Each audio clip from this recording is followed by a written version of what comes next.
Ahoy hoy friends, and welcome to the Salon. Caretaken, a Star Trek Voyager pilot Salon. Get ready to get lost in the Delta Quadrant. Before we dive in, a couple of fun announcements. Of course, all of the podcast things, please do like and subscribe. YouTube, Twitter, Bluesky, all of the podcast platforms. $2 or $5 on Patreon would be lovely. We filmed some commentary on the Star Trek The Next Generation Triple X parody, minus the porn scenes.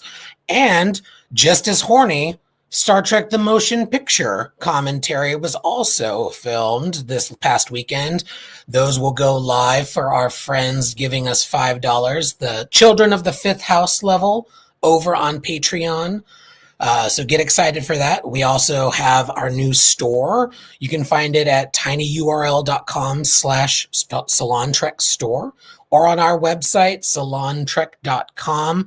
Lots of fun stuff based on our nonsense. And another annoying plug for the Patreon. For $2 folks, you get 10% off. And for $5 folks, you get 15% off from our store. So be sure to check all of that out.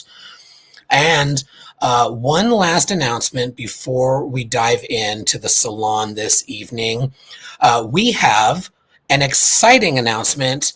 Like Star Trek Voyager, the Salon is getting a spinoff. That's right. A few characters from the Salon will be taking part in another franchise, a different space station franchise.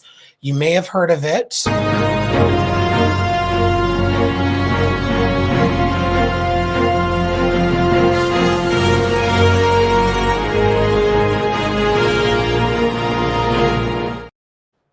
That's right. Salon 5 begins tomorrow, 7 p.m. Pacific. Be sure to check it out here on the same channel. And welcome to my co-host, Trevor. How are you, sir? Not nearly as disembodied as I appear in that intro. Throwing it to the Delta Quadrant of Northern America. Benji, how you doing? I'm good. Hello. Hi. Love it. The Ivanova of the Salon Trek. Joanne, how are you, darling? Hello. I am well. Keeping it Southern. Krista, how you doing? I'm fixing to pull out my banjo. Oh, we're going to talk about that banjo. Oh, we're going to talk about a lot of fucking things. And I'm sure he's also going to have thoughts about it. Here's Will, darling. How are you, sir? I'm good. I love how we had the same production quality in that intro video than Babylon 5 had the entire run of their series. So if only they had Canva back in 1993. Oh, I know. What could they have done? No, I'm good. I have many thoughts and feelings about this episode, as always, but I don't know. Me as well. Now, before we do get into the Salon, I do want to take a quick moment to remember those lost in the maiden voyage of the USS Voyager. Let us remember in memoriam those lost far too soon. Cheers to the crew of the USS Voyager who never made it home. Memory, all alone in the moonlight. I want that meme where it's like the dearly departed, and it's like one of those things you get at a funeral. It has like the photo in their face, and like a Mariah Carey song plays over it. When a hero comes along, yeah. Or in Kimmy Schmidt when Titus starts singing "Boys to Men," but then it was the wrong Boys to Men song for that. I think it was "I'll Make Love to You." Yeah, it was wrong. Yeah. So good. I still want to know how the transporter chief died. Anyway. Yeah. A carryover from from last week. I was like, oh yeah, the transporter chief died, and according to Captain Picard, they all look the same. So had them pictured anyway. For those just listening, I had a picture of Miles O'Brien listed as the transporter chief of the Voyager because we never see them. come on over to YouTube. You get sight gags on top of our nonsense. Speaking of nonsense, we got to get into it. And in order to get into it, we must, you know it, we simply must set an intention.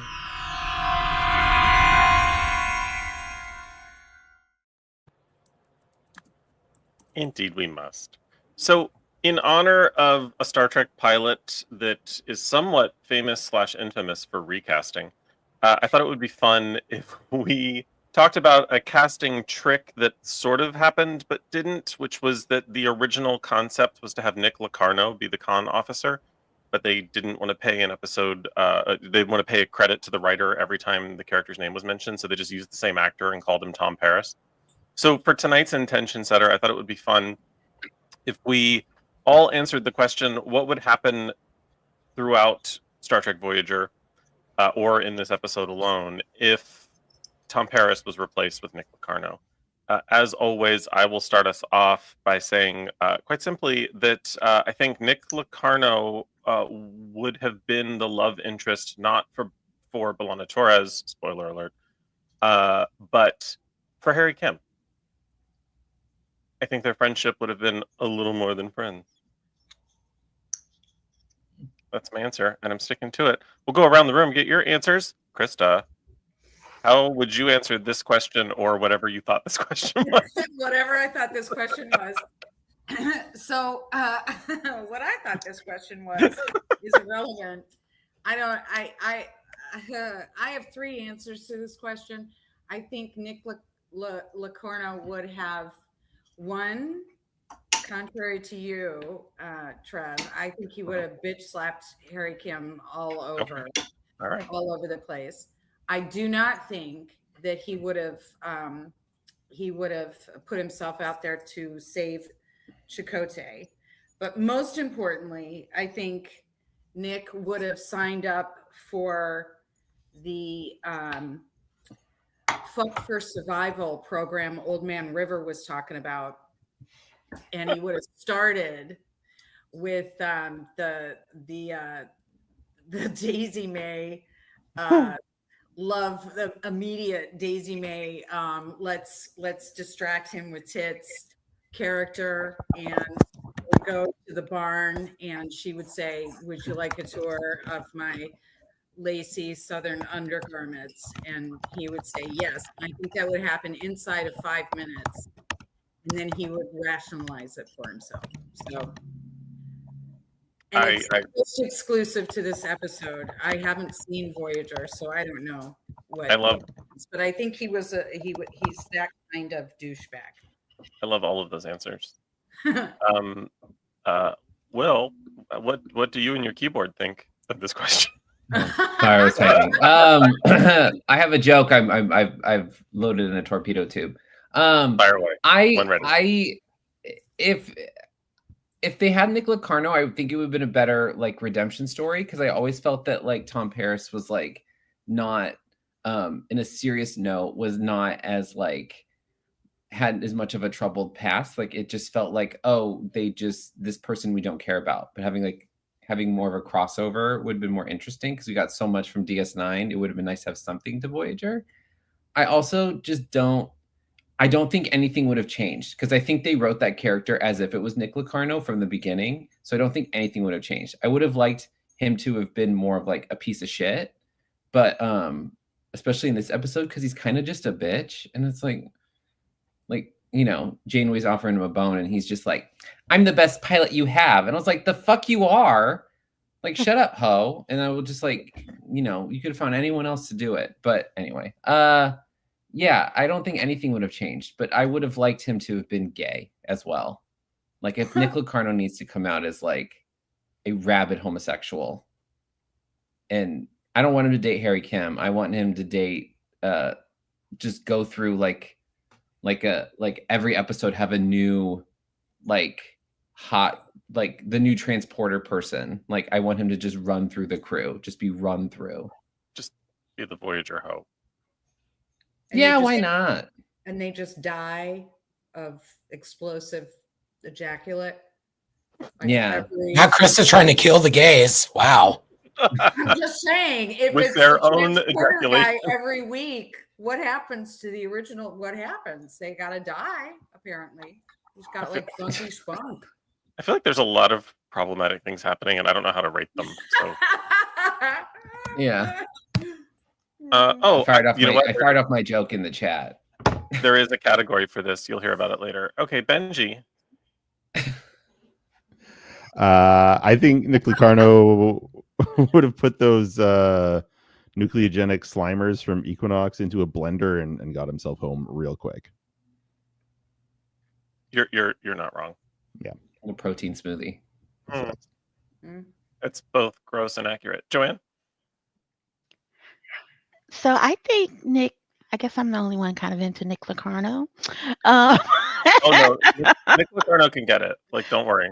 Okay, but I think Nick would have fought Chakotay for leadership as first officer, because he might be the bomb ass pilot, but he was the fucking leader of Nova Squadron. Thank you.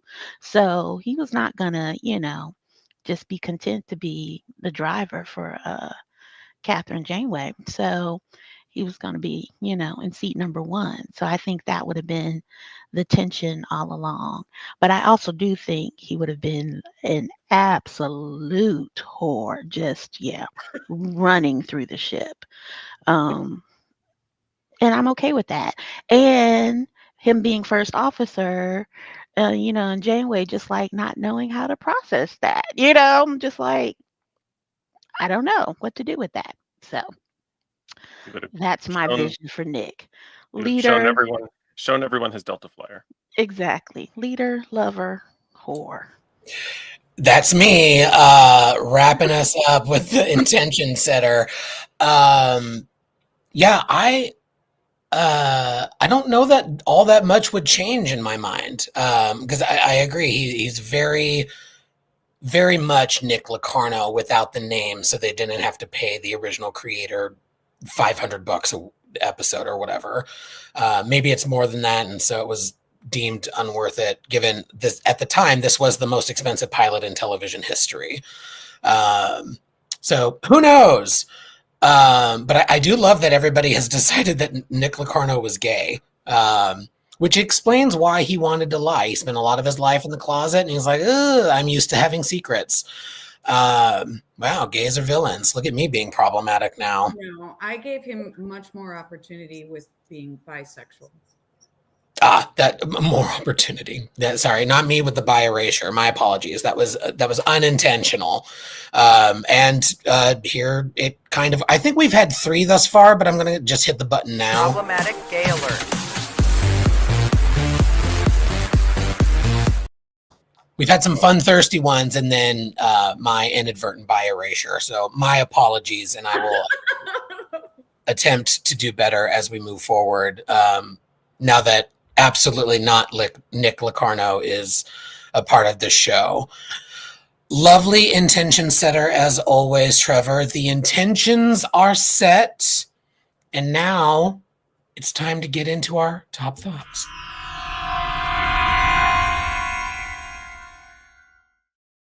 Oh boy, I will kick us off. I really enjoyed this episode in a lot of ways. I think it is a good pilot. I don't think it's a great pilot. I think Emissary did a much better job of setting up its series. But, it does set up its premise. It introduces the characters. It does what a pilot is supposed to do. However, there are some glaring issues in this pilot for me. Number 1, Janeway not getting the first and last word the way Cisco and Picard did in their pilot. I also think this isn't even a headcanon or fan theory. This is wild conspiracy theory. Aside from what happened with the original actress playing Nicole Janeway, the way that this pilot shakes out, I really wonder if the producers had an escape hatch planned for people not liking a woman captain and setting up Chakotay and Paris. Because this pilot especially, and the first season especially, there's a lot of like this is the Paris show, not the Janeway show happening, and that it felt pretty glaring in this, even though every scene Kate Mulgrew absolutely eats it up.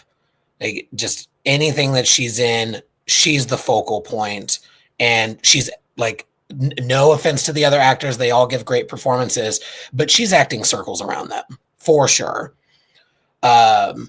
Speaking of Chakotay, we've talked about this before.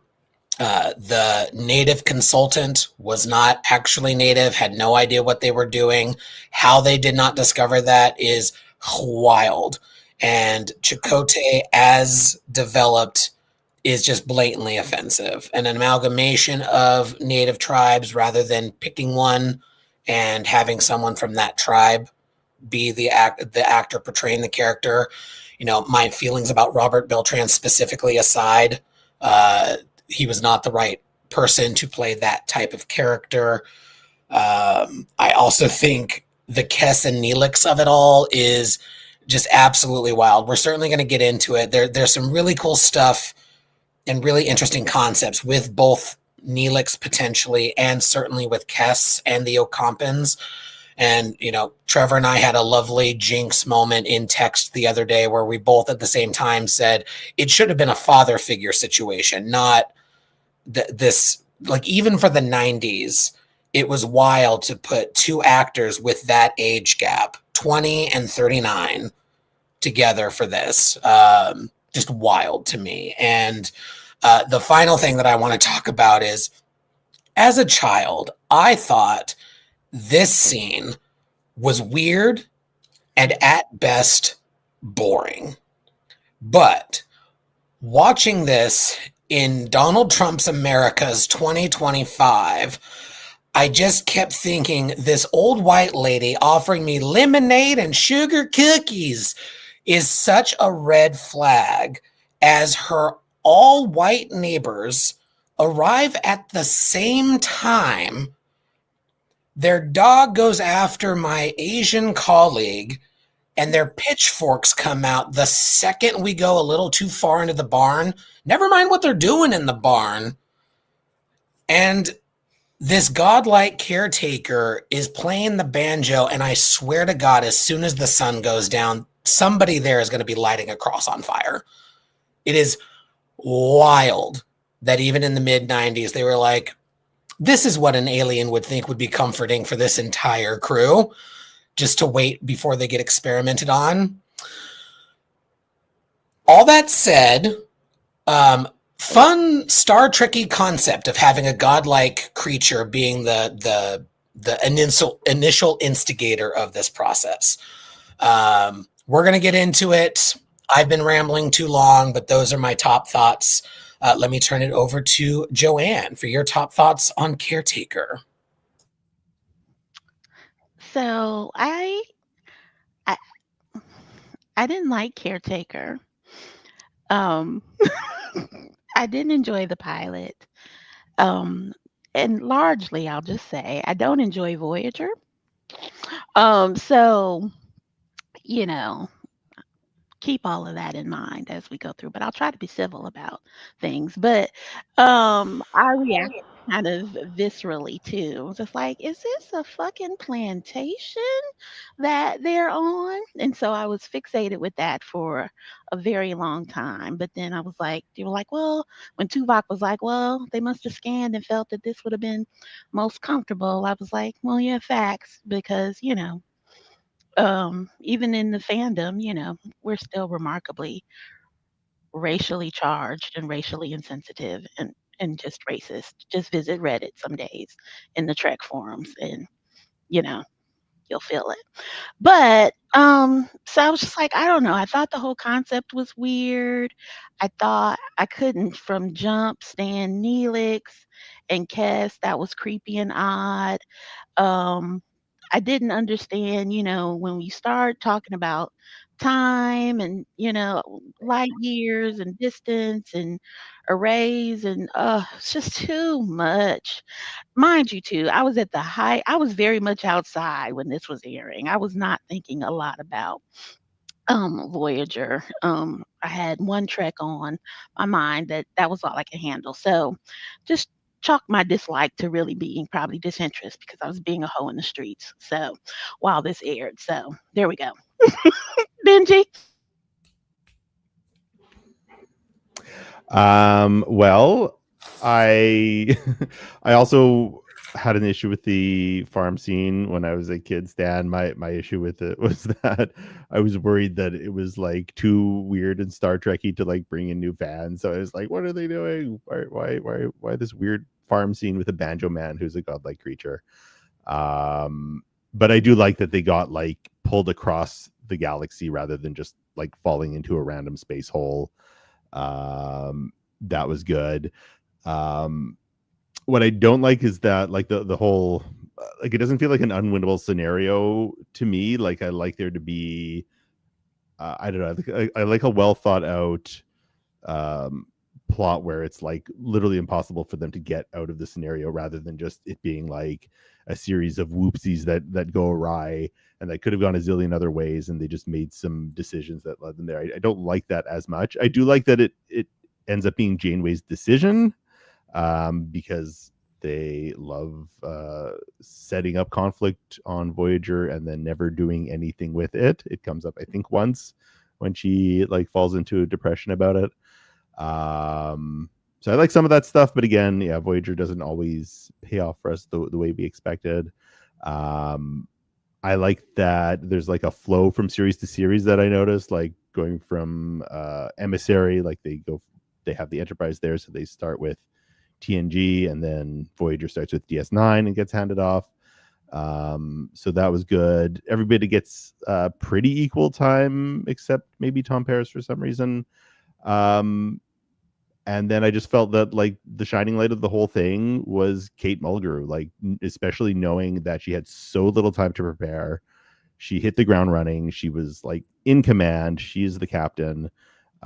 She did an absolutely phenomenal job, and I feel bad for not seeing the series in a better light before because she did an excellent job. So that's that. William.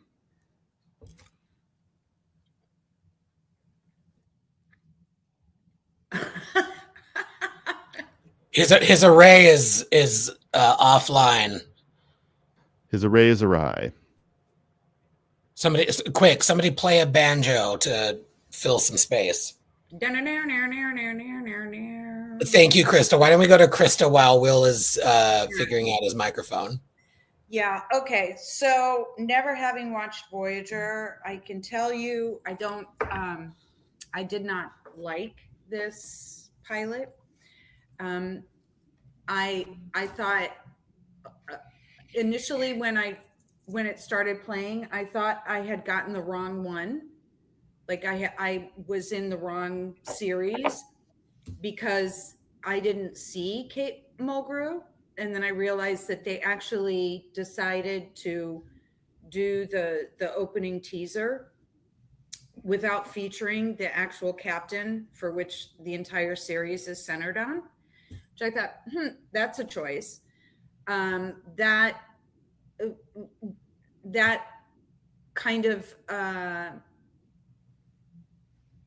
irritated. And then that irritation became sort of feral when they presented her.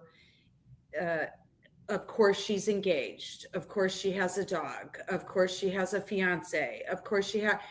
None of the other captains had to have. It's like it's all very feminine coded. And it fucking bothered me. And also, you bring your fucking dog. I don't care how short the trip is. You bring the dog.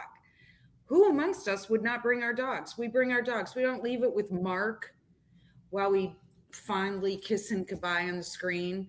I was like, no, she's overly mother trope, overly female coded in a way I didn't like. And then you have the issue of what is her name? Kez and this Tuvok thing. That's like a fucking Dateline podcast waiting to happen. If her smile lights up the world, she's as good as dead. I was like, that guy's got love bombing Predator vibes for days. It's just weird. I thought Tom Paris was like cocky, but not likable cocky, the way that Riker is likable cocky. And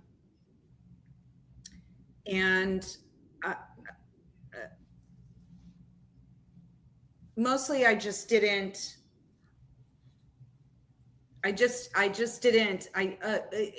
became really clear that this Chakotay character, any kind of dialogue with this guy was going to involve some kind of Native American spiritualism of some unidentified tribe, that it's like too many things happening at once. And mostly I felt like they were obviously unsure about doing a show which centered on a female captain. And were it not for Kate Mulgrew's commanding presence and the disproportionate acting level of her compared to everyone else. I mean, she sort of, I debated whether to do this entire salon just for shits and giggles in Kate Mulgrew voice, but I thought I might actually tear my ears out by the end of the hour. So I decided not to do that. But that said, Kate Mulgrew commanding a scene, commanding a presence, is kind of like an English person, a British person calling you a fucking cunt and sounding like they were actually more your intellectual superior when they were born.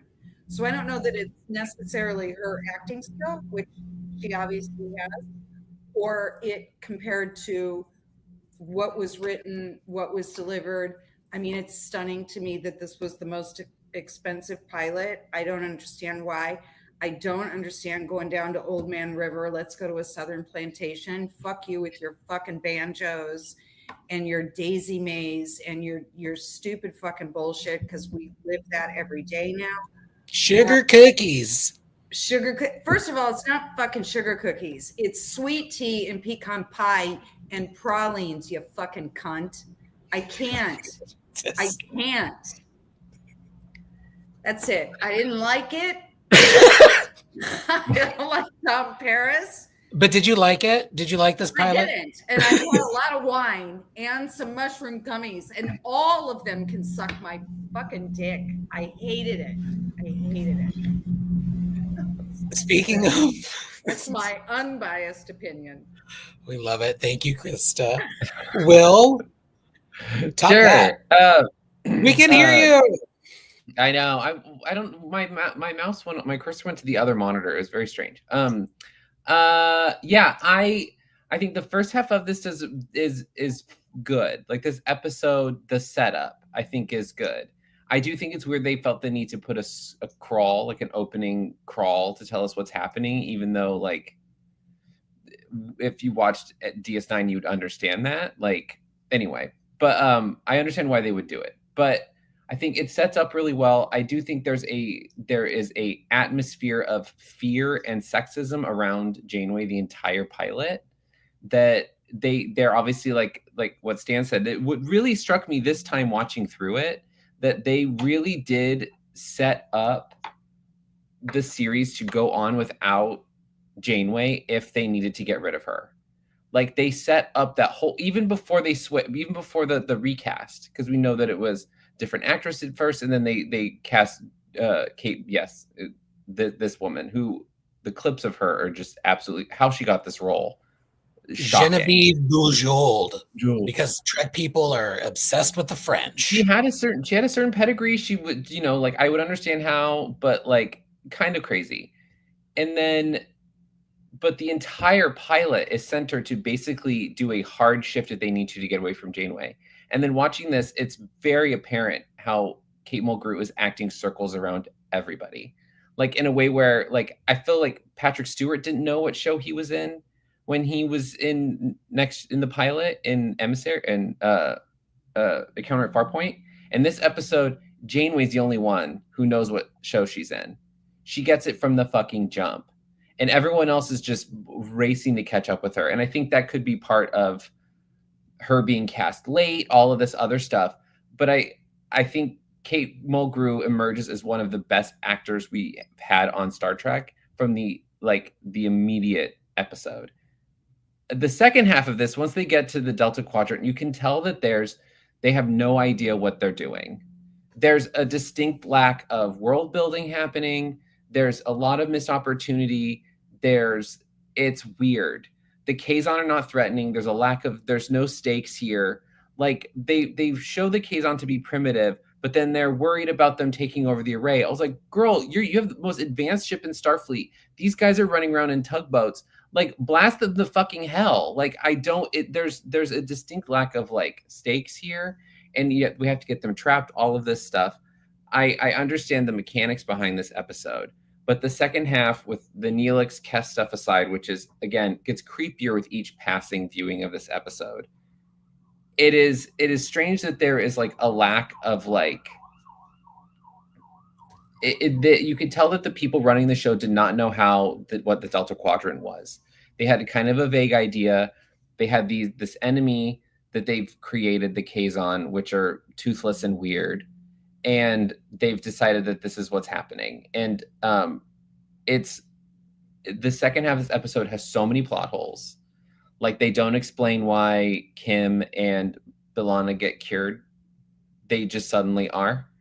There's like huge plot holes in terms of like the plot, the structure of this. The second half is very strange. As soon as they get into the Delta Quadrant, it's weird. And then like, I don't know. It's wonderful to watch Kate Mulgrew act in any episode, but it's very strange. And why does this thing, if this is the most expensive pilot, this thing looks like it's shot strange. The lighting is weird. Like on DS9, there's more light.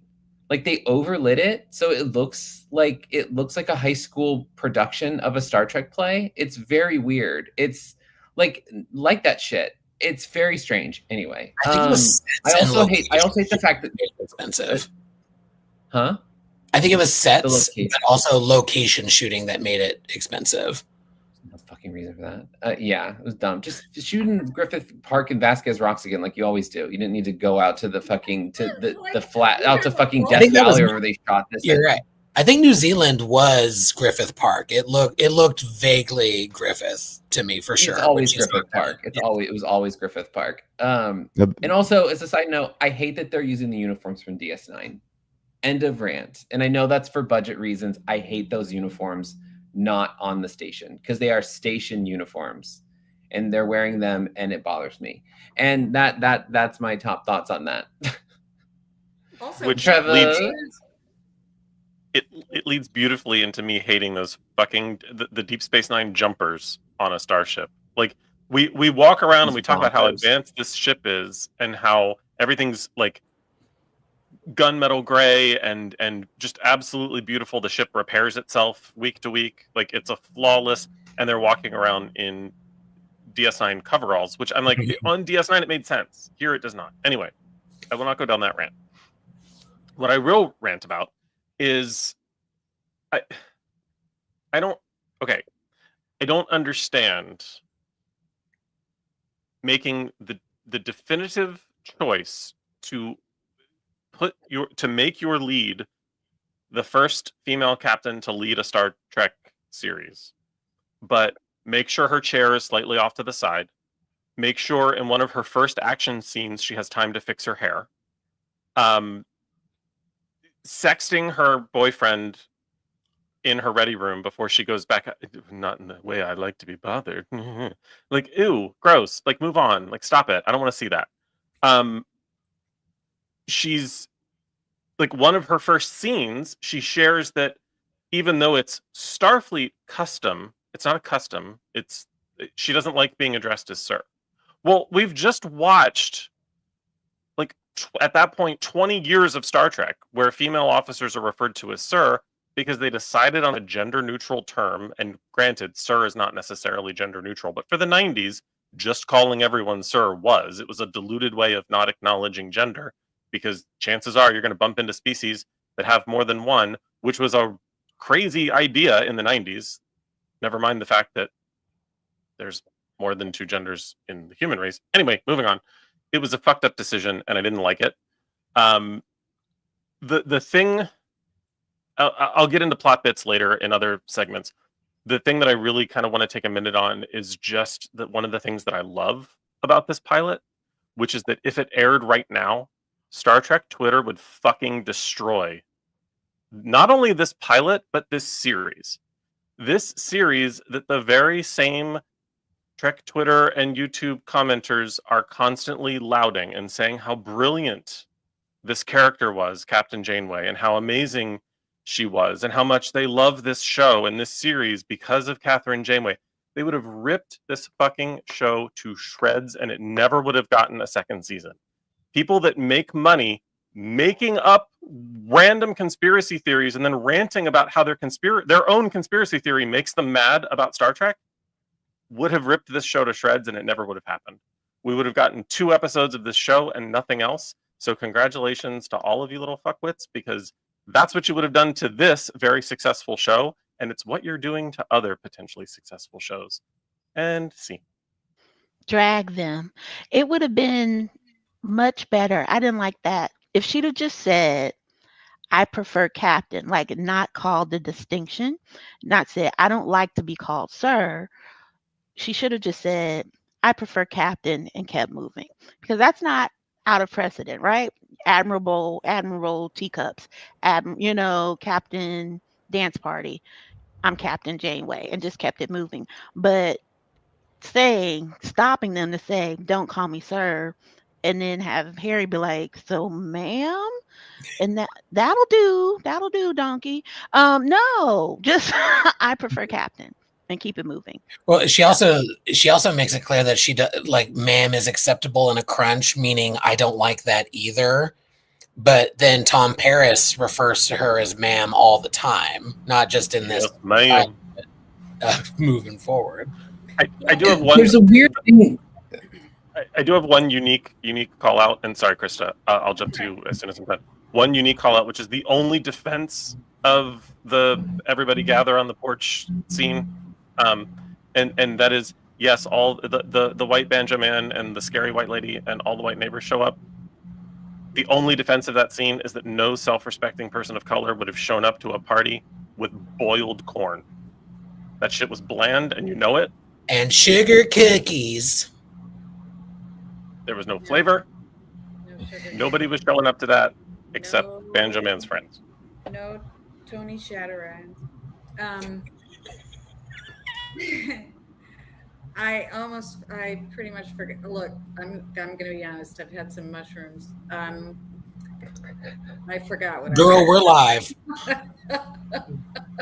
Just a reminder, this one's live. I forgot. Oh, I know what it was. Okay, so I think the whole exchange with Sir, Ma'am, and Captain was like 90s speak for she's a professionally, she's strong, because it's juxtaposed against the whole Mark, come get my dog, and the dog is pregnant, and it's like over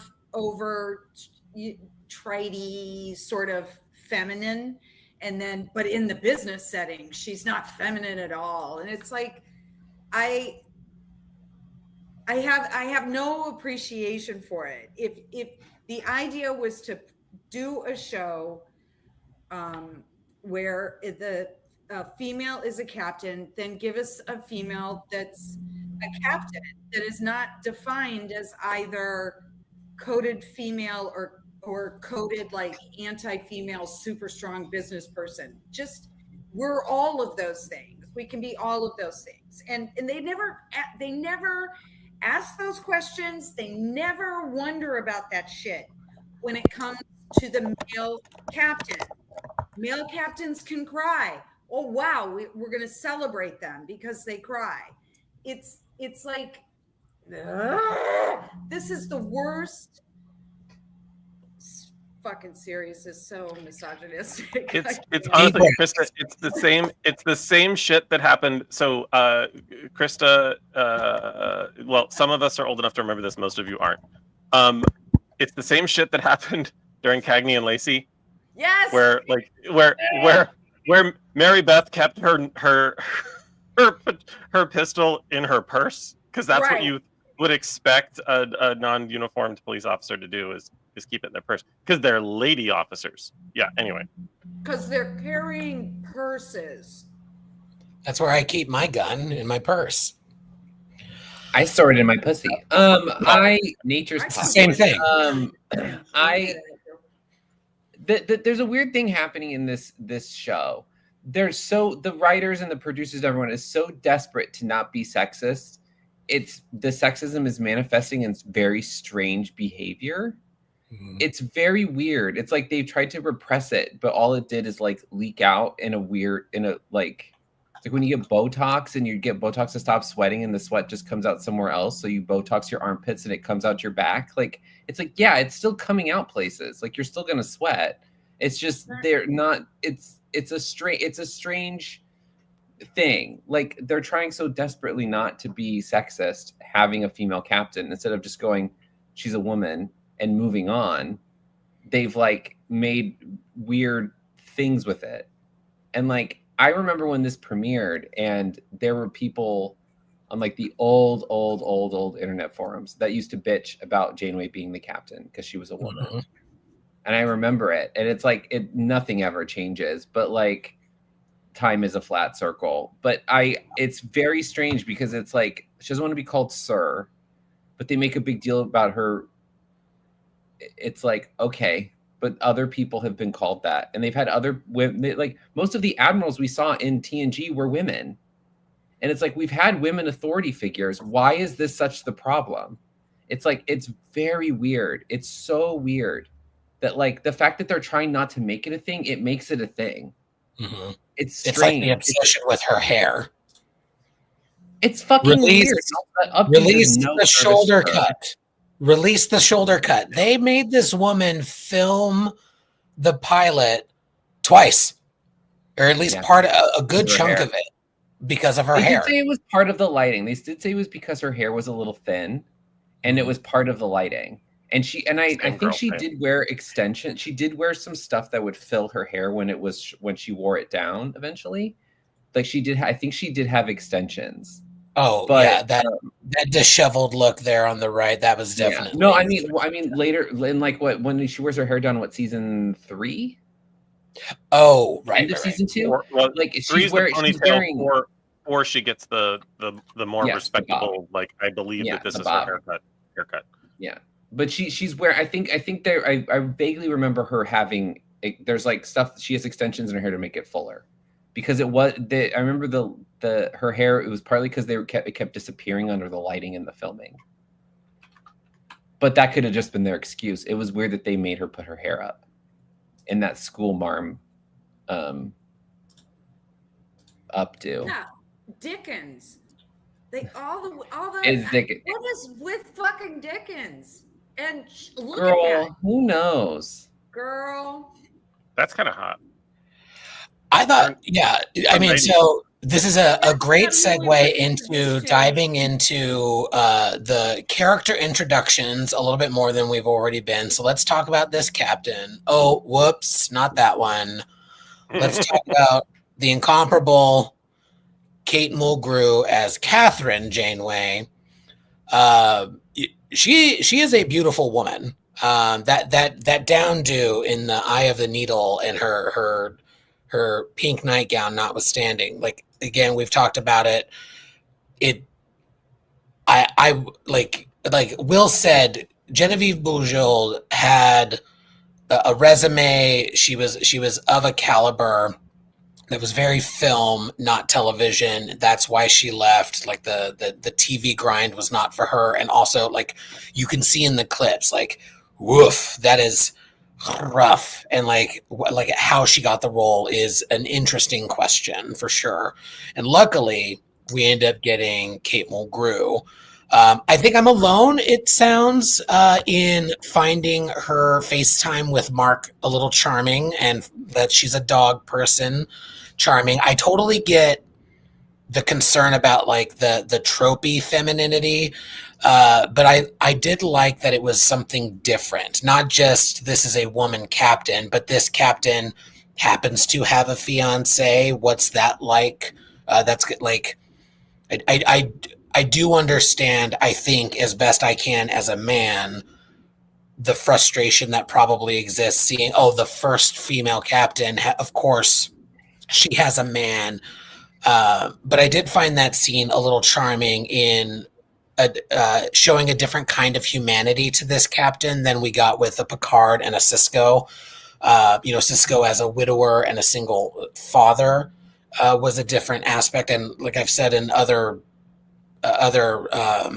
salons, I do like when Star Trek does different things. And so Kate Mulgrew, like, again, like it looked like they had that escape hatch plan just in case. And it's weird because she's so good in every scene that she's in. She's commanding. She is like, she's not pulling attention away, but she's commanding attention because she is so good in every scene that she's in. It's just wild that it was ever a concern, and that they hassled her about her hair and all of these things. Anyway, the introduction of Captain Janeway as a lead of this series. Who has thoughts? I saw Trevor's hand. I only want to. I don't want to counter what you said, because what you said is valid about the view screen scene between she and Mark. I just feel it would have been more impactful and it would have been more commanding if we found out that after she made the decision to stay in the Delta Quadrant, because it would have been wrong to sacrifice the Ocampa for their own trip home, to then find out she was engaged to be married. So not meet Mark, not know that Molly was staying at Mark's house because she was about to have puppies, but actually have her in some scene at the very end. I granted, we needed the speech around the bridge and the sit down, set a course for home scene, but a quick scene in her ready room, perhaps between she and Chakotay, to further that connection along, in terms of him being her first officer and being like, wow, she was willing to leave all of that behind for these principles that clearly mean a lot to her. I just feel like that would have solidified it more. So nothing against Mark and nothing against that scene. I think it would have been more powerful to find out the sacrifice after the fact. They could have done a video recording, something that she didn't get the chance to get to, and that scene with Tuvok, which was lovely. Her talking about Harry Kim, that he was in the youth symphony at Juilliard or wherever, and like the pain in her voice of like, I need to make time to get to know my crew. Or even she's recording the message to Mark and then hits send, however you do that in the 24th century, and the computer responds, this message will be received in 26 years, 4 months, and 3 days. Like something, where it's just her talking to the screen and not actually Mark, but she's sending the signal to him. And then you're like, oh shit, this woman was engaged and she still felt that this was the right thing to do. And she made not only a sacrifice of her crew and of others, but she made a very personal sacrifice. It would have been funny if she blew up the array because she was looking for a way to get out of the engagement. She hated all of his choices. She didn't want those colors. She hated that cake. He's gonna take care of my dog. That's number one. But he just doesn't do it for me otherwise. Gotta cancel it. I will say I miss like that fresh, because like we forget that this is her first command and like one of her first missions. And I really miss and love the first two seasons where we have the young, idealistic, fresh-faced Janeway who's like Starfleet principles are in place before she gets like obviously like a bit embittered later in the series. Yeah. Other people I like the positive spin, because I did not mean to take it to a negative space, but yes, more on Janeway. Krista, then Will. I just wanted to say, I can't remember which one of you said it, but the idea that you know, she realizes that she needs to really get to know her crew. Again, that's something that when we're introduced to Picard, he's like, keep kids away from me. I don't want to deal with kids. I'm going to make you do stupid stuff with the ship. I don't want to talk to the CMO. I'm going to pretend I didn't know she was on the ship. Just all of this weird stuff. Then we get Cisco, who is, you know, suffering a horrible sense of loss and grief and mourning, trying to convince his kid that the replicator not working isn't bad, and not necessarily being himself until he encounters Dax, and then you kind of get a hint of who he is, and then he goes off with the prophets and looks into orbs, and then you have Janeway, and Janeway's like, oh, I really need to get to know my crew. And to me, it's just so, that is the expectation of what a female in that position would immediately, like, they're immediately going to fall back to maternal. They're going to immediately fall back to this sort of mother trope. And it's difficult to watch that. It's difficult to watch that in our time now.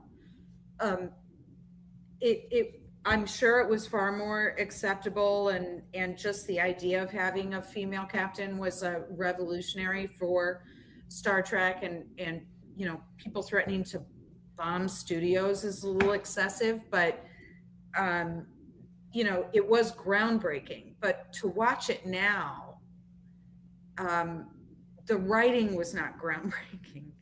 The writing was in terms of what they never looked at it as what you would expect from a captain. They looked at it as what you would expect from a female captain. And that's the fucking difference. And that's why I'm, you know, yeah, that's my stitch. It's particularly annoying that all of the maternal stuff happens with a woman who is 40 years old. She's not old enough to be any of these people's mothers. Like, it's weird. Agreed. It's sexless. It makes her, it unsexes her. Yeah. It's like, so it does get better, but not in this episode. Yeah. No, the setup is bad. All right. Next. I kind of like that she felt the need that she needed to know and care about her crew, because you can tell that she does, and that, but I think it needed that instinct of hers needs context. Like if there was like a moment where she says, or she's talking with Tuvok or something, and goes, "We're going to be on this ship for 70 years. I should know who these people are. As the leader, I should know them." It does come off more maternal because it lacks context for what their journey is supposed to be. And I think that all Star Trek is really a product of its time. And I think really when we get into the Berman stuff, it is really very much a product of its time. And like when we get to Enterprise, that is very much a product of, you know, early 2000s and their intentions with that series. And with this one, I think I tend to think about it, if Janeway were a man, would those lines still be the same? Like her saying, "I need to get to know my crew." I don't know if they would necessarily be the same, but I don't think that the meaning behind them is any different. Because like I took it more as less of her being like maternal and like her being removed from being someone other than the mother figure and only being in her 40s, to being like, I'm the captain of these people. I now need to know them differently because we're going to be together, hopefully, for a very long time. And I made a decision that changed all of their lives.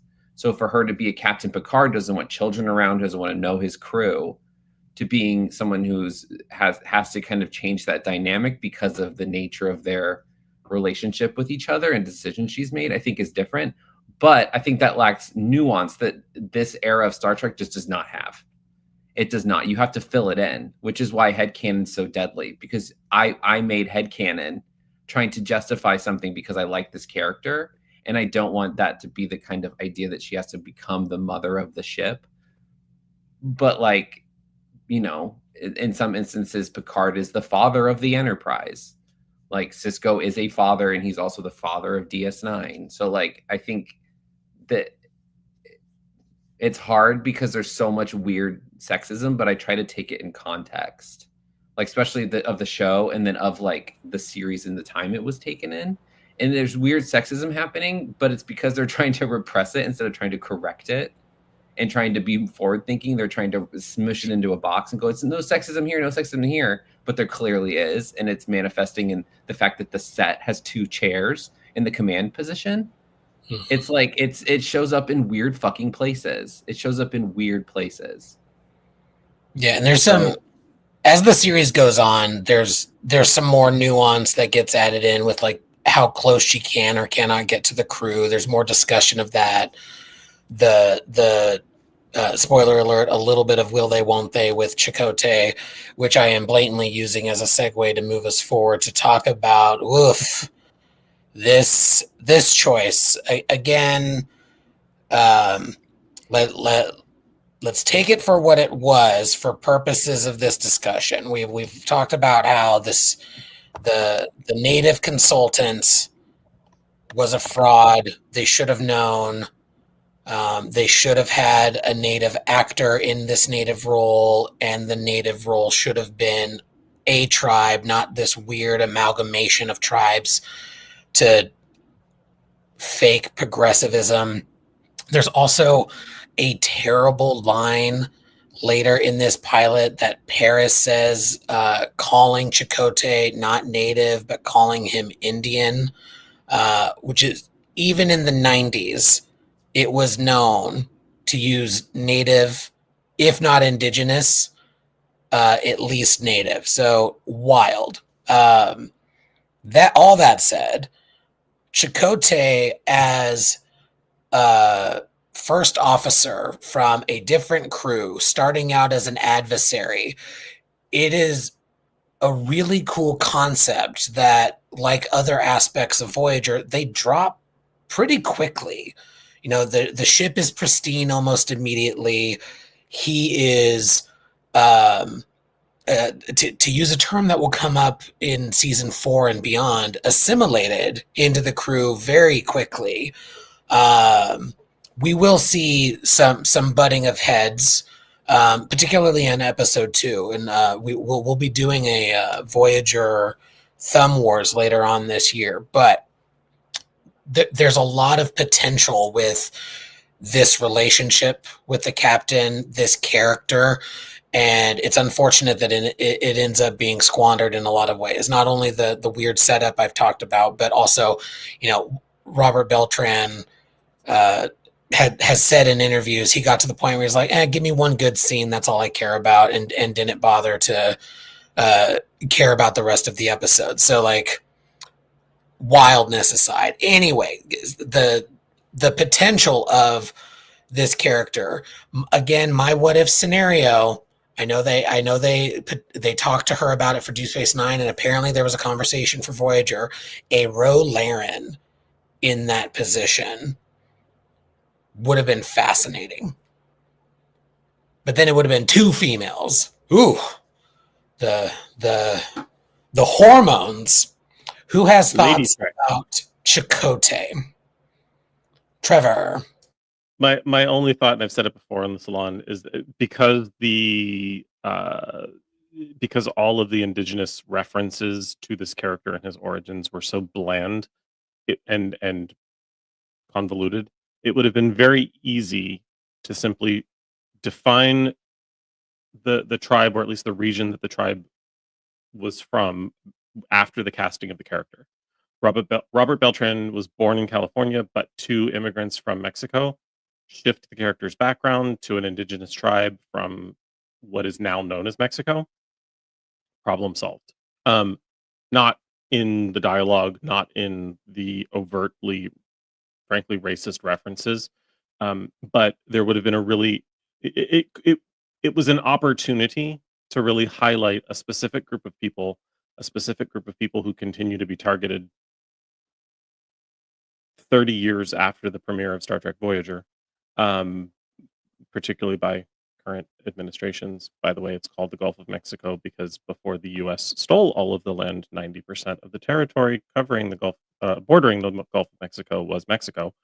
That being said, it was a huge opportunity for the character, and they could have shifted things and rewritten things and redirected things in a way that paid homage to the actor's background, but also to an actual tribe of people who have been through history mistreated, and was a huge miss for any series, but a particularly stinging one for Star Trek.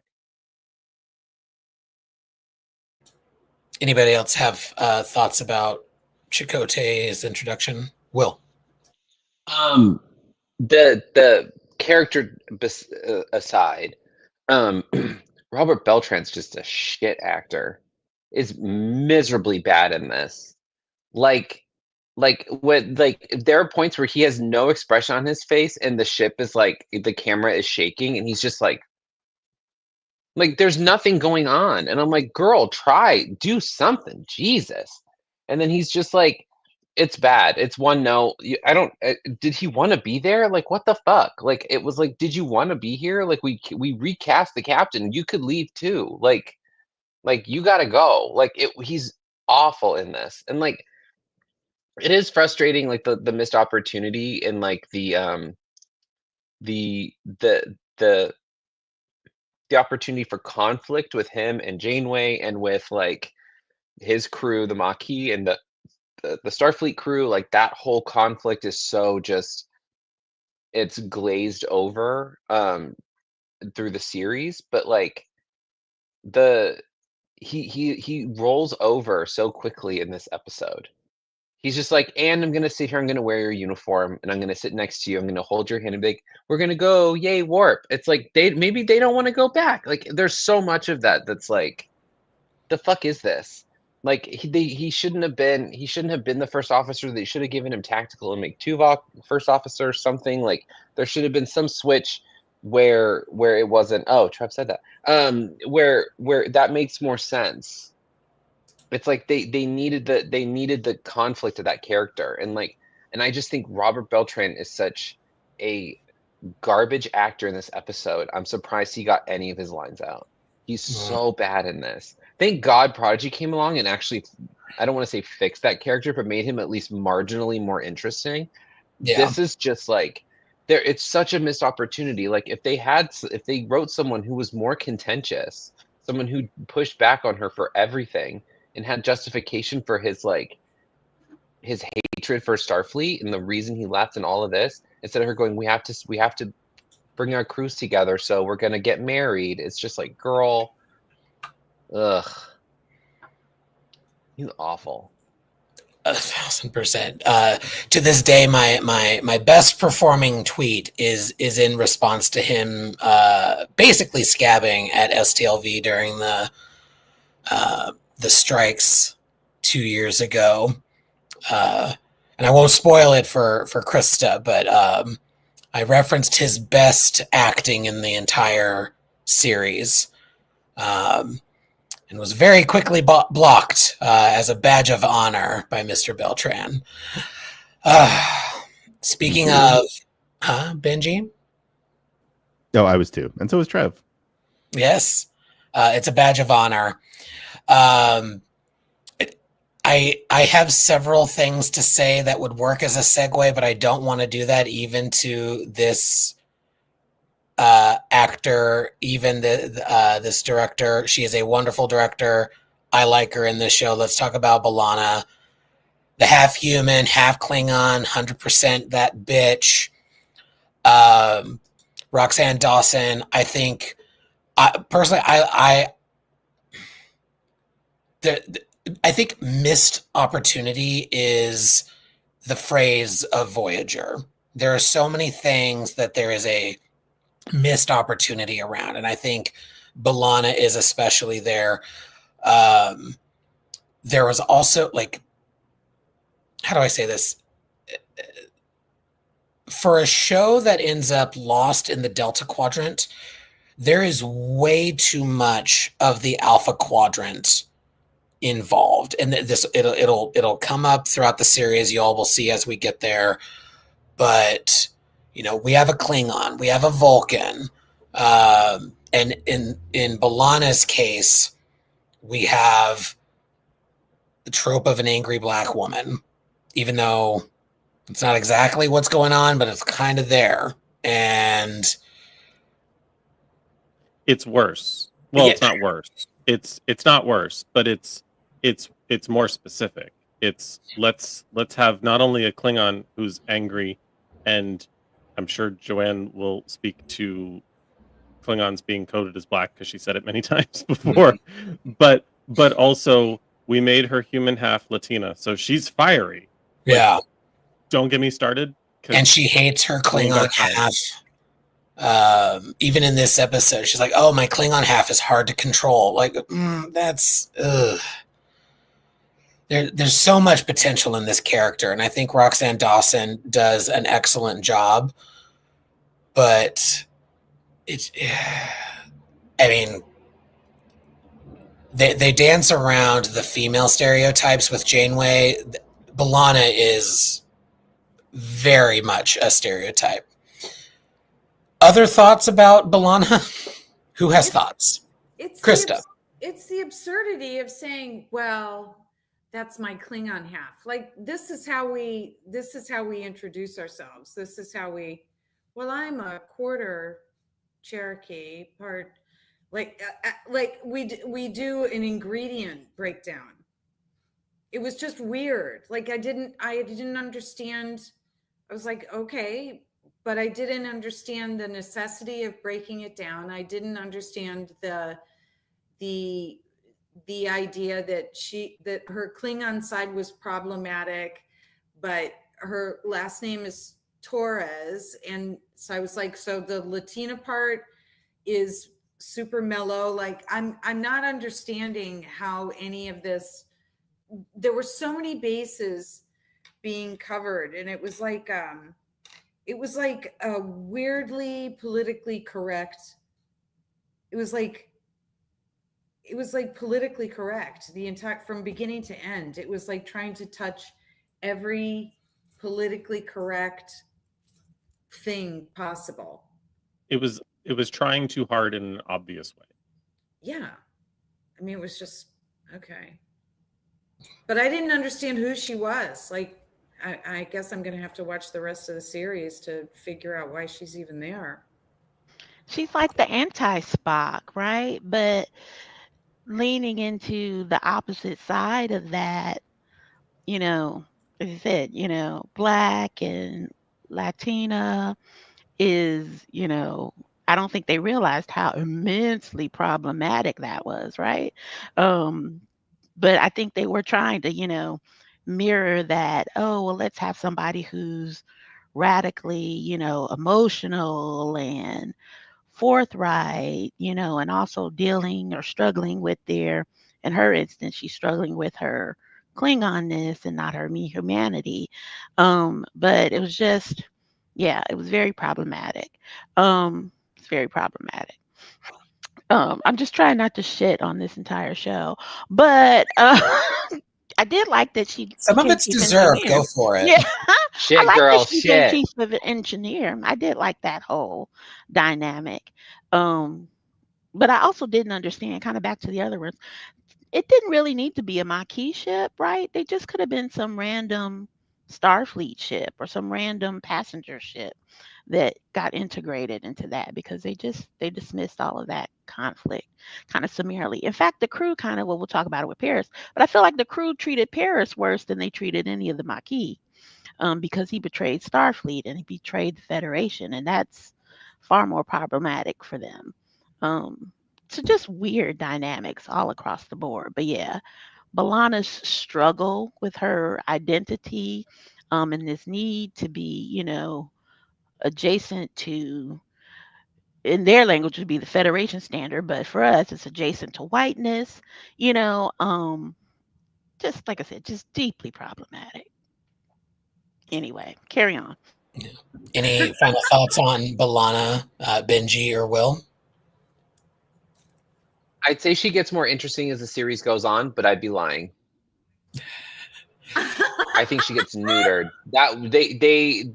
She doesn't get more interesting. She gets annoying, and then they just don't know what to do with her, and then she's pregnant. End of series. Yeah, That's it. For a lot of the concern that Kate Mulgrew had about Jerry Ryan coming on board and what that would mean for Janeway, it ended up being great for Janeway because of that dynamic. It was terrible for Balana because you have this super brilliant scientist, engineer. I know everything from the Borg. I can fix the ship with just my tubules. Spoiler alert, sorry. Yeah, Will, you're definitely right. Who literally takes over for Balana when she goes on her honeymoon. Yes. Instead of the assistant chief engineer, Balana's been training for the last 6.5 years. Carrie gets the wild. It's wild. It's a cat suit, is what it is. Yeah. Speaking of cat, no segues here. Anyway, let's talk about Tuvok. I love Tim Russ. Deep cut to Tim Russ in Spaceballs because he found the Maquis, but also Tim Russ from TNG, from Generations, and from Deep Space Nine. Finally got full role with Tuvok, and I think does an excellent job. I really like Tuvok, even though I do find him as two-dimensional as Spock can be a lot of the time. But like Worf does for the franchise, even though I don't like Worf, he adds a lot of depth to some situations that don't always have a lot of depth. And I think Tuvok does that in a lot of Voyager scenes. There's also, the way he plays with Kate Mulgrew, as like they are longtime colleagues. It's expanded upon in the autobiography by Una McCormick in a lovely way. The scenes between them, including in this pilot, I think are lovely, and I think Tim Russ does an excellent job. Tuvok is a little one note, but I think the crew is better for it.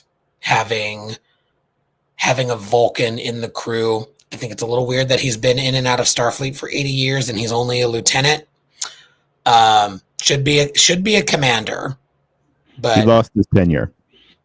Yes, he left Starfleet for a period of time. Remember? I remember, but still, I think. Anyway, thoughts on Tuvok? Who has them? Show me those hands. I love seeing hands. Let's go to Will first this time, and then Trevor. While Kate Mulgrew knew exactly what show she was doing and got it immediately and acted it, I think Tim Russ knew the role of Tuvok, and I think he plays it well. I think he knows where his character is supposed to be, because I think in the original he's supposed to be older and he's supposed to be kind of the sounding board for Janeway, where they have the closest relationship. She talks to him about problems, all of that. So he's supposed to be the confidant of that kind of dynamic. And I think the relationship immediately makes sense because I think the two actors know what that relationship is. So I think it comes through, especially when you're kind of given nothing in terms of a pilot. But yeah, it could be any. He's not specific enough. Like if it was like they do play later that he has like health problems, but like if he was like a lot older, like a much older gentleman who was on the ship, I just feel everyone is in everyone's 25 to 45 on the ship, so it's a little weird that there's not more of an age range, especially in the cast. but I think Tim Russ does a fabulous job. I think he's great. But yeah. Tim is in the age range in terms of the actors, but he's playing much older. Because Tuvok is, I believe, in his 70s, maybe 80s. I can't remember. I think he's actually 90 something because 90? the number 80 is referenced in something later on. I think he's been in and out of Starfleet and active in career mode for 80 years, if I recall correctly. Yeah, well, I know. I mean, he was in, but not on screen during Star Trek 6, as we find out later, and then left Starfleet and rejoined. I don't know how much time lapsed there, but I'm going to be the contrarian this time, and just say that I actually thoroughly enjoy Tuvok's portrayal as our first fully Vulcan regular character. I actually felt he injected a great deal of maturity into the role by expressing without expressing emotion. That the character was old enough and mature enough to feel but not express. Like that's an incredibly difficult thing to play. I'm feeling this, but I'm not showing it because I've been trained not to show it, but I'm acting the entire time. Like that Tuvok just feels genuine to me in that he is an 80, 90-year-old man who is having feelings but controls them and doesn't express them. That's a hard thing to play, and I feel like he plays it well. I get that no one is saying he's playing the role poorly, but I feel like there's complexity there that gets overlooked sometimes. And anyway, I find Tuvok to be, for lack of a better, a fascinating character, and I enjoy his 7-year journey more once we get to Star Trek Picard. And also Tim Russ is a hell of a musician, so at STLV, any of you going, by all means drop in on Saturday night. You'll get to hear him perform. I have I looked it up. There are 78 years in between what happens in Star Trek 6 and Voyager being lost in the Delta Quadrant. So in theory, he is at least 98, because in that mission he was a young ensign. We also know that when he returned, he was an instructor at the academy, so he was not in a rank aggressive position.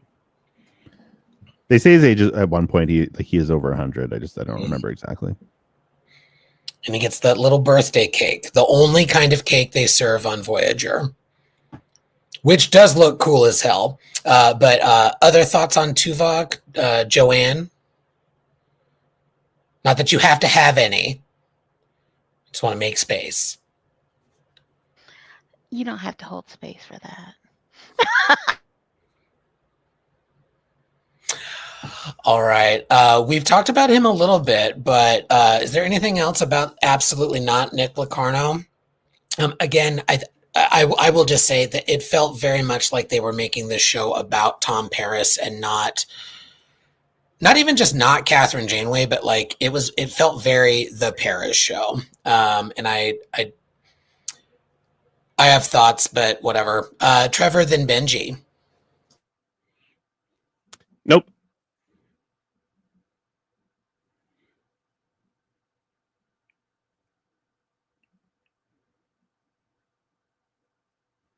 We'll just sit with that for a moment. Benji? So, first thing I want to say is something that Joanne had picked up on that I think about all the time, which is these so-called progressive Starfleet officers getting like so fucking shitty towards anybody who's ever done anything wrong who is in Starfleet. So Tom Paris, shit all over Tom Paris, the shit all over Michael Burnham, the shit all over Rolaren, just because again, there's just like no love for there's no concept that somebody could be reformed. which Paris clearly is, because he really jumps into action. And like, I guess they did want him to be like the Han Solo type in the show. Like they literally like used those words of reference to describe the character when they were developing it. So that's why he's in the pilot so much, because they thought there was going to be more of a role for Han Solo in it. But he steps up very, very strongly during this episode. Makes you wonder if maybe he is the outcome of a just reform system. How about that? In our miraculous federation. I'll go to New Zealand to be in prison. Yeah. I have a friend there now. His Insta stories are gorgeous, and not even just the ones that he's in. You have a friend in New Zealand or a friend in prison? Maybe both, but I meant New Zealand. I thought prison too. I was like, oh, what, girl?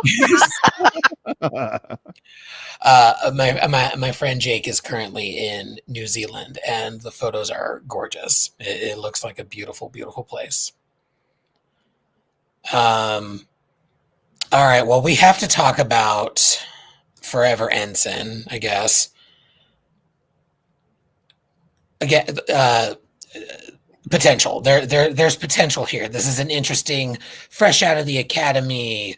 It's weird that he's immediately getting the chief operations officer spot on a brand new state-of-the-art starship. Like there could have been more explanation there.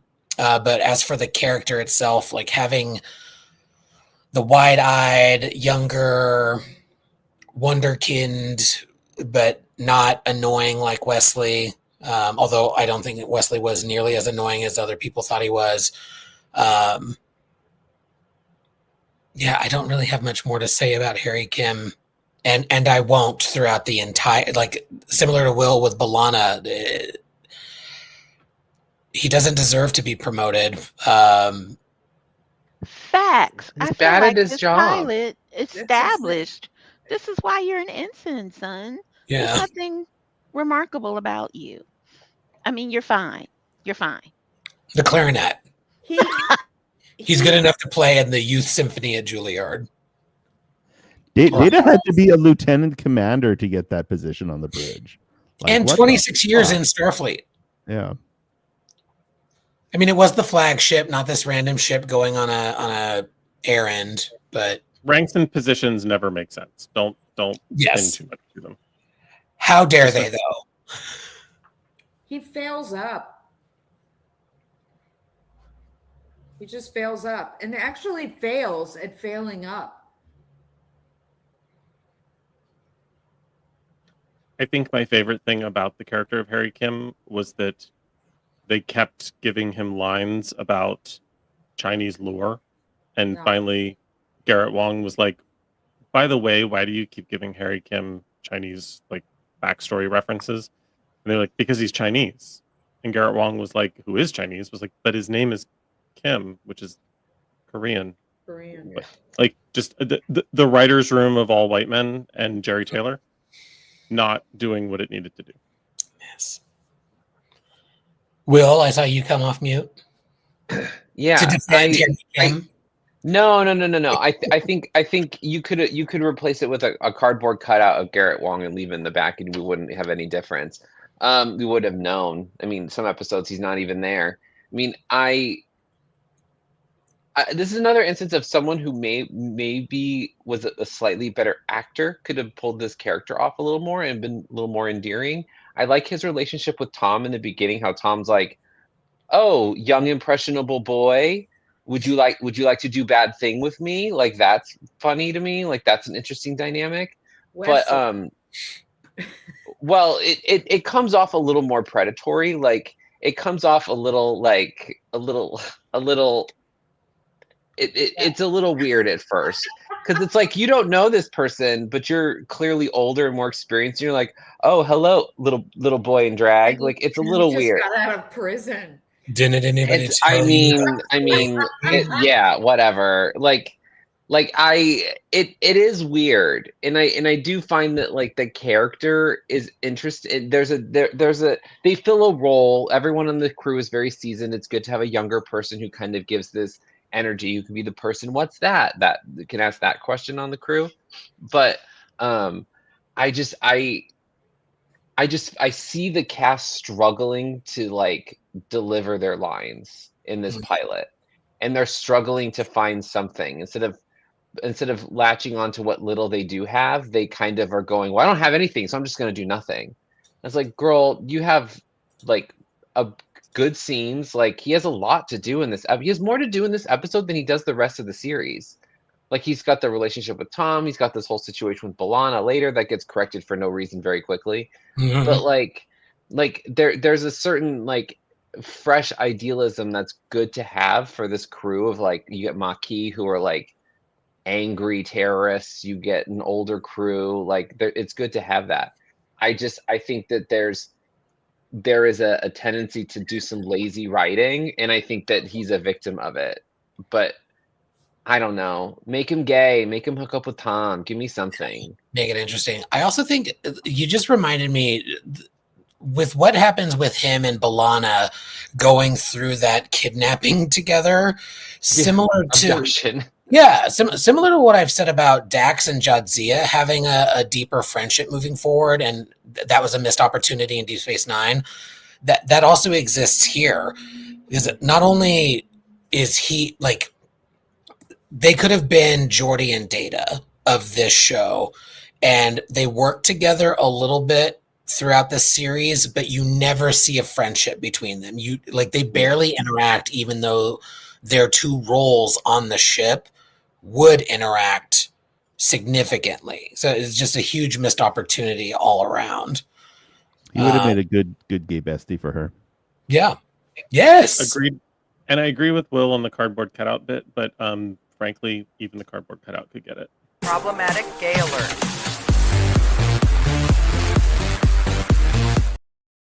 I was going to find something else, and then I was like, opportunity for this one.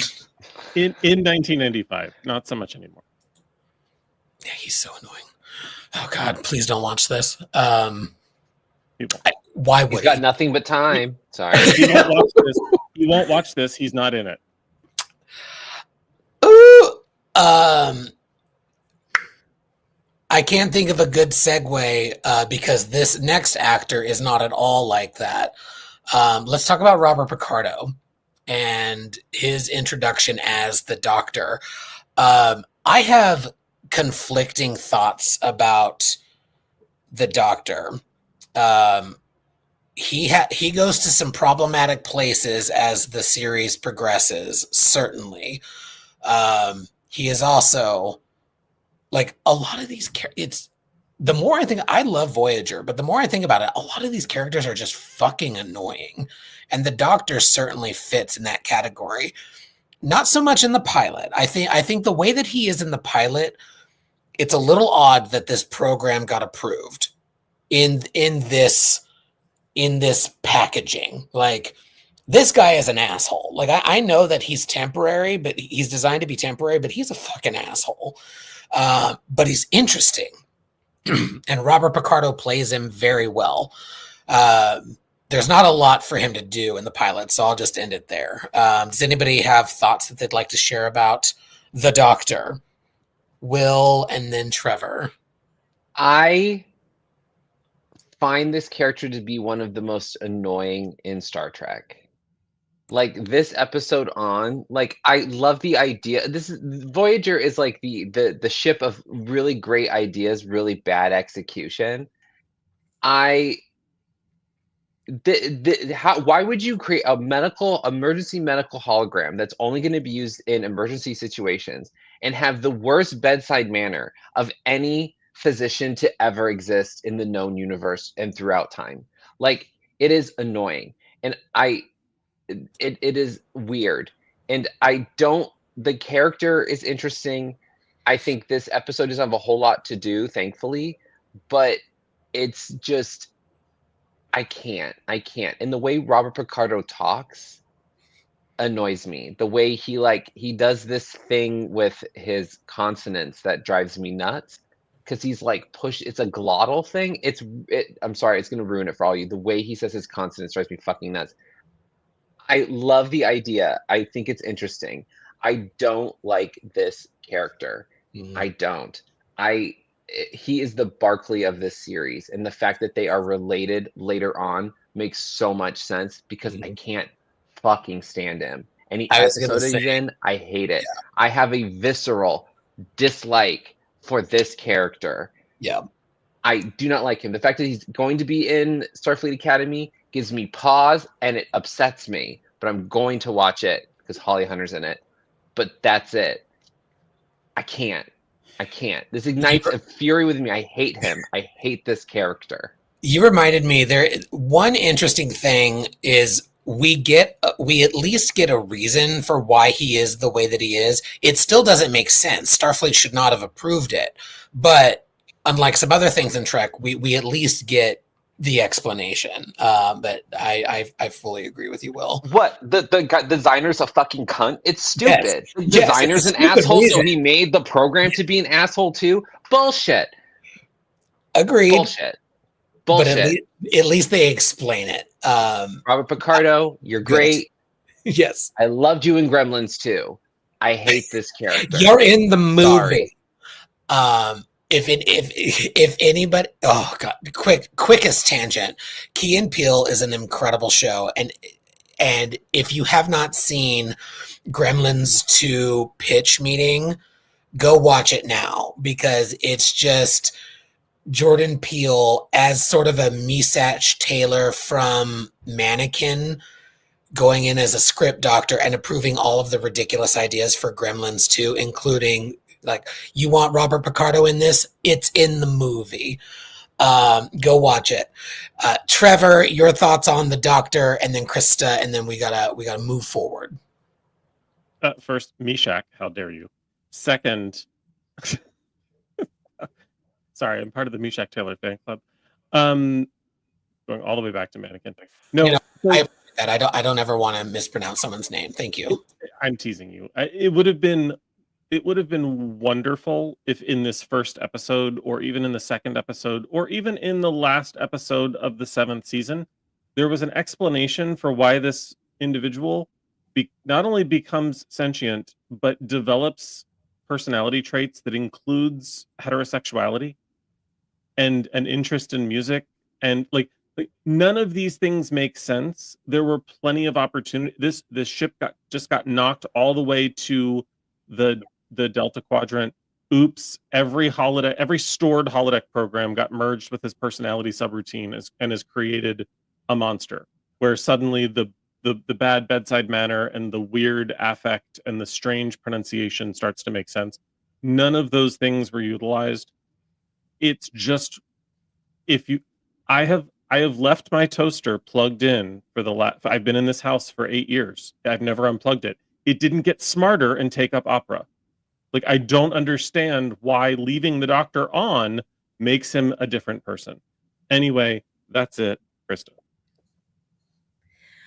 Mine's just really kind of a common sense logic problem. Is you call on this program to come and help in an emergency medical situation, but the program itself needs to be turned off by somebody else. Like, that doesn't, like, why can you not turn yourself off? Do you not? It just didn't make any sense to me. Like, somebody has to turn it off. They address it. It does become a plot point. They address it. But to your point, it is silly. Like, it becomes this whole thing, and it shouldn't. I haven't seen anything else. So just the pilot, it's like, sure, I've got a shredded, artery or something, and I'm going to trust this program to solve that problem for me. And then what? Wait until someone turns it off? Like, it just doesn't make sense. That kind of stuff is like illogical to me. Okay, I just want 2 seconds in defense of the Doctor. I'm so sorry. We're out of time. No, go ahead. The first 2 seasons, they give him some just like perfect, like dry, cunty lines and comebacks. Yeah. Phenomenal. I think he executes them perfectly. And I miss that Doctor. Like, as he grows, he softens a lot, which is good because that's the point. He's supposed to grow. But he loses that cuntiness, and I kind of miss that. But I'm a Doctor fan, so You miss the there's my cunt. defense. Yeah. Speaking of doesn't make sense, we got to talk about this. No. Neelix. There's potential here. There's something potentially interesting here. Neelix is so annoying. In this episode, it makes some sense. And if he only existed in the pilot, and like, I don't know if this was just an urban legend, but I heard somewhere that Neelix was initially intended to just be in the pilot. And then somewhere along the lines, people liked either him, or more likely, because he is a lovely human being, people loved Ethan Phillips and working with him. That said, Neelix is so fucking annoying. I forget who said it. I think it was probably Will in our text thread, that he loses all edge after this episode, except once or twice. There's a really good episode called Jatrell. That's a really good Neelix episode. And then from my perspective, that's about it. And I also, like I said earlier, huge, disgusting, weird choice to make him and Kes a thing. We're going to talk about Kes, but given the age gap, even in the 90s, of those two actors, she was 20, he was 39. That is wild. Even if what you're going for with the Ocampans and whatever, it's the future, it's different, it's aliens, giving them the biggest benefit of the doubt that they do not deserve, but just for this moment, even that, it's way too much, way too weird. Had it been a father figure, I think he could have been more interesting. And as we see later on with another character that's going to come in, and him being a godfather and his interactions with Seven of Nine, it would have made more sense to me. It was gross. End of Neelix rant from me. Who has thoughts on Neelix? Nobody? Okay. Let's go to Trevor and then Will. Would have loved the character had he stayed a rogue, maybe occupied the third chair as a rogue guide. So, well, I'm sorry, there wasn't a third chair because there was a woman and we had to put her off to the left-hand side. Had there been 3 chairs on the bridge and the captain sat in the center, like the captain is supposed to, he could have occupied the third chair and been that sort of rogue, gruff, edgy character that he was like, I'm a rogue pilot who is also a chef. Just like, what? It made zero sense. He doesn't have water. How is he a chef?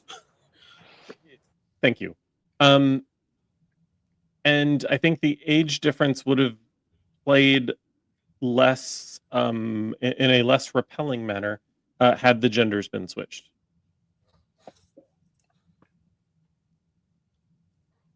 And Kes was Kos and Neelix was Neelixa. Anyway, Will? I find this character equally as annoying as the Doctor. And I can't.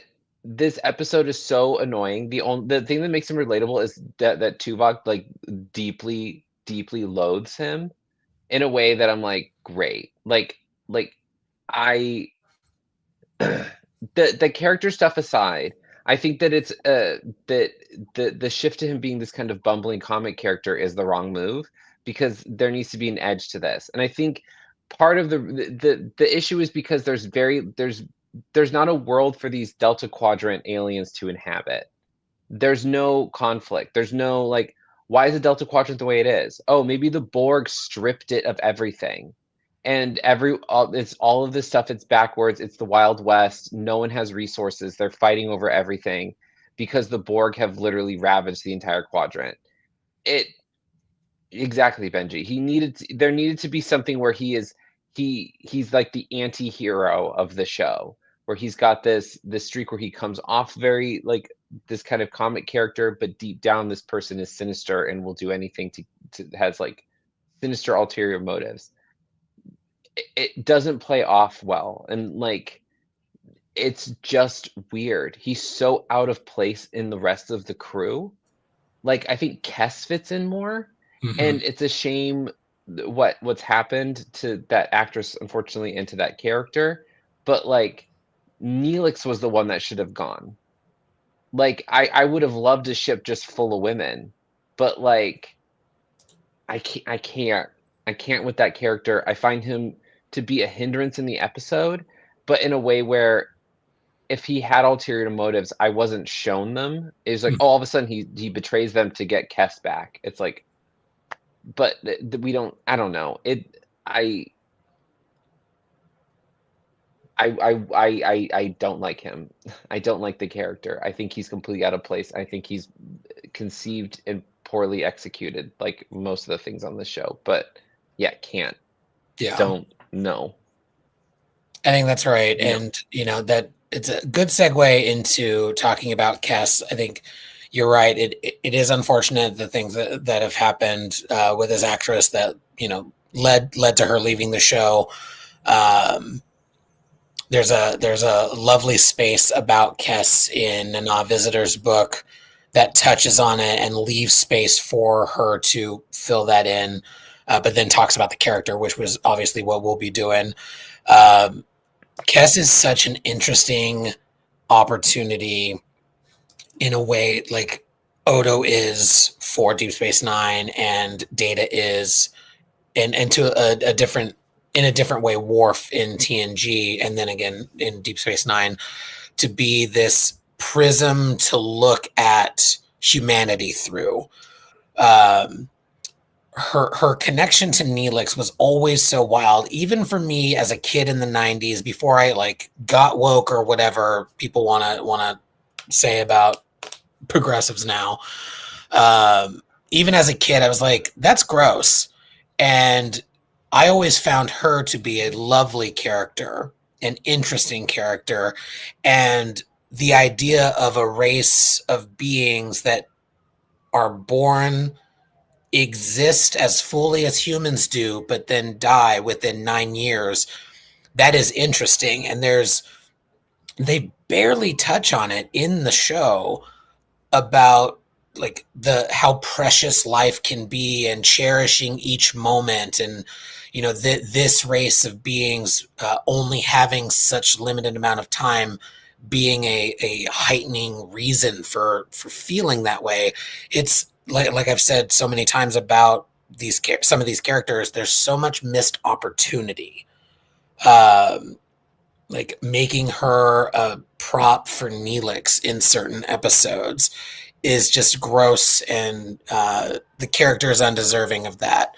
I will say, though, what we get of her in the pilot makes me want to see more. We hear about mental abilities that the Ocampans have let go, and it's interesting, like, what are we going to see? And we do see some really cool stuff as the show moves forward with her. I felt like with a lot of these characters, the writers weren't quite sure what to do. And similar, I think Will was saying with Janeway, they were trying so hard not to be sexist, they ended up being sexist. And I think same thing may have happened with Kess in a lot of places. Just make her the innocent little girl with her 19 years older than her boyfriend. Like there wasn't more opportunity. And when they did give her stuff, probably out of the range for the actress. There was one episode where her mind is taken over by a warlord. Cool opportunity. Like it wasn't, I don't think well acted, and maybe it was director choices, dialogue, etc. But there are episodes, there's one where we see her in the future living her life backwards, which is a great Kes episode. More of that would have been interesting to see. I think it got a little clunky, and I see there's disagreement with me about Warlord, and so that's good to see. So end of my Kes rant. Will, I see a little hand. Yeah, I love this character. I think she's super interesting. I think her, again, misused, and I love the actress's voice. I find the way she speaks very compelling, like the kind of deep husky voice she has, and the way she kind of forms words, which is just like, as a director and an actor, I'm just like, ooh, I love that what she's doing there. The character I think is really interesting. Her relationship with Neelix, obviously aside, is weird and gross, but like being an alien, an alien who's going to eventually die in 9 years, whose lifespan is only 9 years, to with a crew who is probably never going to see home again because it's 70 years away. That like that's an interesting, the idea of time, temporality, all of these things is super interesting. And I think she kind of devolves into a prop for Neelix and also for the Doctor in a lot of ways. That keeping, I think if the issues with the actress aside and like what was happening on this with the show, I find her to be one of the more interesting characters because there's a little bit more thought behind what she's doing, and you can tell the actress is trying to get as much out of it as possible. And there's that kind of wide-eyed optimism and like kind of the kind of live for today kind of energy that Kes has that is nice, that like would be nice for Harry Kim, but he doesn't really have it. I do find that the character has no agency in the episode, which is really frustrating because she can't save herself. I feel like she could have done a lot more to kind of to maybe like been not so I don't know. I find her storyline in this episode to be problematic and confusing. The idea of the character is really fascinating. But I yeah, that's all I have. I love I'm deeply sad for the journey of this actress, but I think her work on the show, it should be commended because I think she does a marvelous job. Mm-hmm. I see the other men of the Salon have come off mute to talk about this character. So let's go to the men before we potentially give space to the ladies to talk about it. Benji? I thought she held her own quite well in this episode. Like after they rescue her, like she does sort of like talk back to the elders in her community and say like, we have to move forward. Like she really is like holding her own in those moments. But yeah, she's a wonderful actor. And I think overall my single biggest regret about the series is that we have this really interesting concept of a character who we are, because we know the show is going to be 7 years and she's 2, that we're going to watch her entire lifespan unfold over the series. And like, what is that going to mean, towards the end of the series? Like, is she going to become, more of a mentor role to people she's now like exceeded Janeway's age in her years. And so she now a mentor to Janeway because they do learn very fast. It's actually really cool when she's like learning medical stuff from the Doctor. Like it's obvious that the species, because they grow so fast and their brains grow so fast, that she can assimilate knowledge really fast and learn really fast. So the growth is accelerated, like the internal growth is accelerated. Yeah, so I think that's my biggest missed opportunity for this series, and we lose her, and then they do a little bit of a disservice to her later. And even like her range, like there's a lot you could say about the episode Elogium, but the little bit of comedy that she gets to do in there, fantastic. Yeah, she's really great. Yeah, Jennifer Lean, wonderful character that they should have leaned into a lot more. Yeah, nothing revolutionary that hasn't already been said, other than I mentioned wishing that Neelix had occupied the third chair that didn't exist.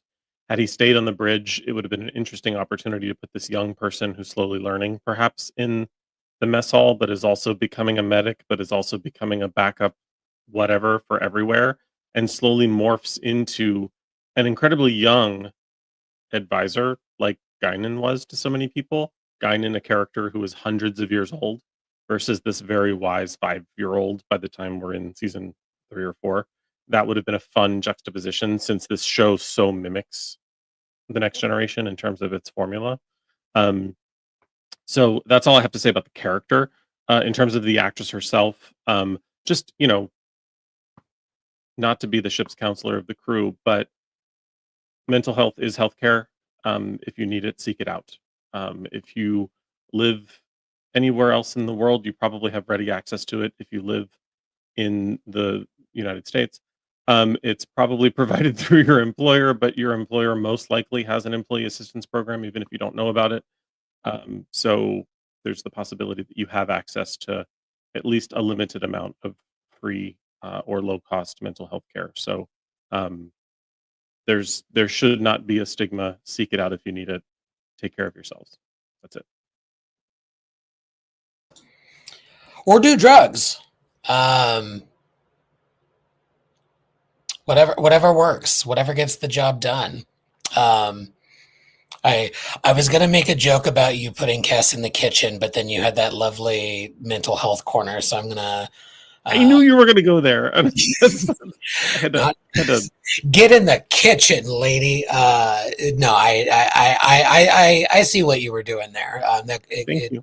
There was an interesting possibility there. How cool to take advice from a 4-year-old. Like they would slowly start coming to her as the wise one versus who basically became a nurse that was not actually respectful to nursing. And I won't get on that soapbox because y'all are sick of hearing it, but like everybody is, so am I. But truly, like it's just not a thing that Trek does well. Anywho, do you want to, Stan, are we close to doing the thing that Will should actually announce us to do?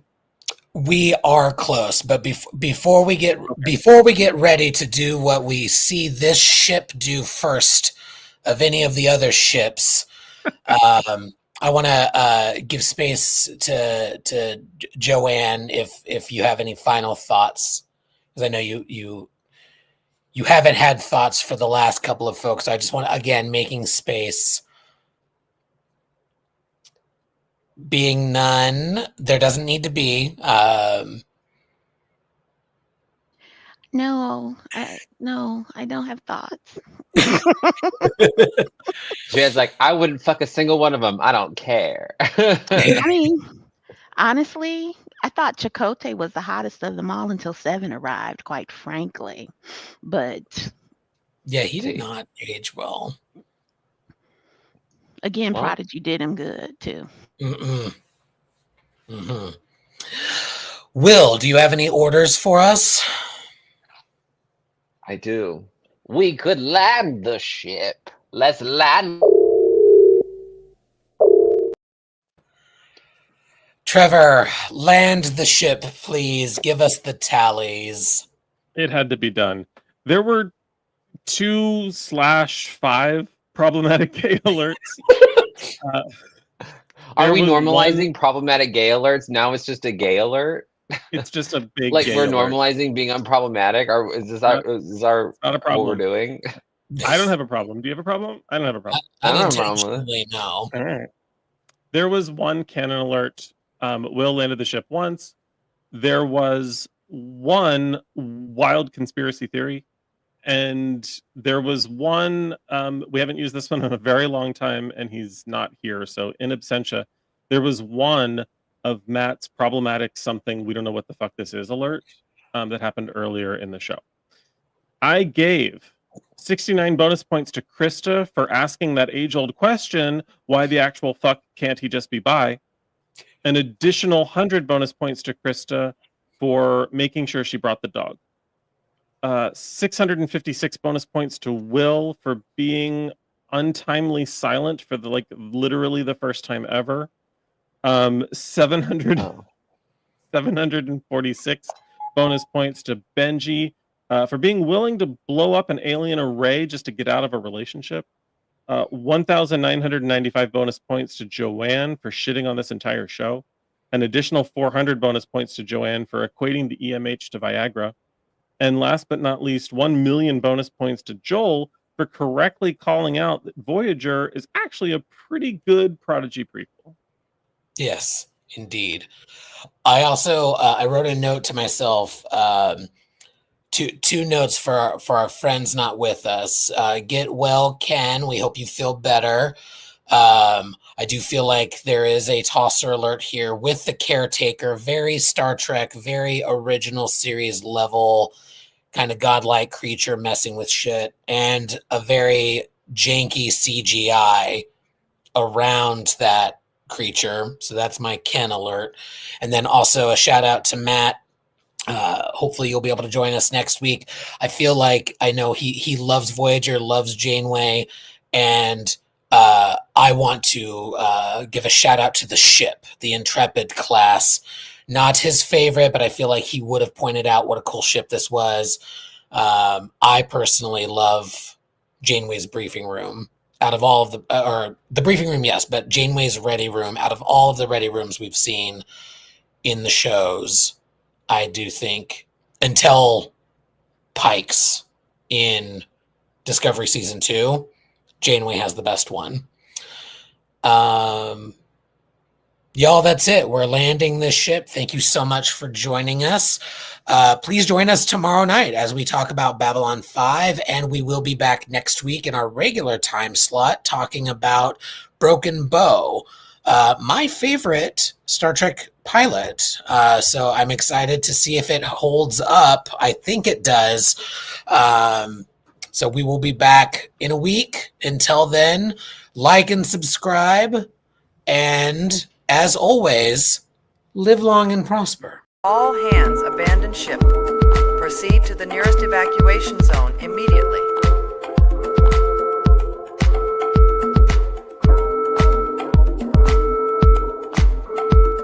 We could land the